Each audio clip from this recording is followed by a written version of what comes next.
म्हणजे आताच्या जनरेशनमध्ये काय झालंय, खूप कमी वयामध्ये बऱ्याच जणांची कंबर दुखी आहे, पाय दुखी आहे. एखादा झटका जोरात बसला किंवा दचका बसला किंवा एखादी मुवमेंट, एकदा जेवतो तो योगी, 2 वेळा जेवतो तो भोगी आणि 3 वेळा जेवतो तो रोगी. आज बघतो आपण लोक अजिबात व्यायाम कोणताच करत नाहीयेत. वेट लिफ्टिंग करतात, खूप हेवी वजन उचलतात. त्याचा परिणाम काय होतो नेमका? तो की काही स्त्रियांमध्ये पीसीओडी, पीसीओएस हे वेगवेगळे पॉलिसिस्टिक ओव्हेरियन सिंड्रोम बघायला मिळतात. स्पेशली ज्या 30-35 वर्षाच्याच महिला आहेत त्यांनाच कंबर दुखी येते.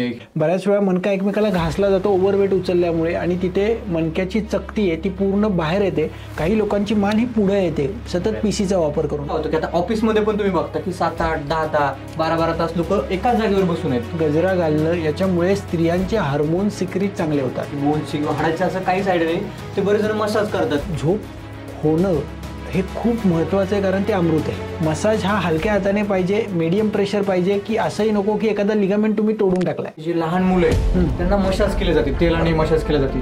शिर्यते तत शरीरम, जे झिजतं ते शरीर. मानेच्या वरती हे शक्यतो थंड आणि किंवा सोसल एवढं कोमट पाणी. आपल्या वाटीमधलं तेल गेलं म्हणजे किंवा ऑइल कमी झालंय हे त्याच्यामुळे गुडघेदुखी होते. किडनीचे मसल्स आणि किडनीचे कॅलोजन फायबर, किडनीचे लिगामेंट्स मिसअलाइन झाले आणि त्याच्यामुळे मणक्यावरती प्रेशर येतं. गादी बाहेर येणं म्हणजे नक्की काय? ती तेलाची धार सोडा. साधारण 30 ते 45 मिनिटं तुम्हाला ती धार सोडायची आहे. तर कोणता डाएट असायला पाहिजे की ज्याच्यामुळे आपल्याला कंबर दुखी, मणका दुखी असा त्रास नाही होणार?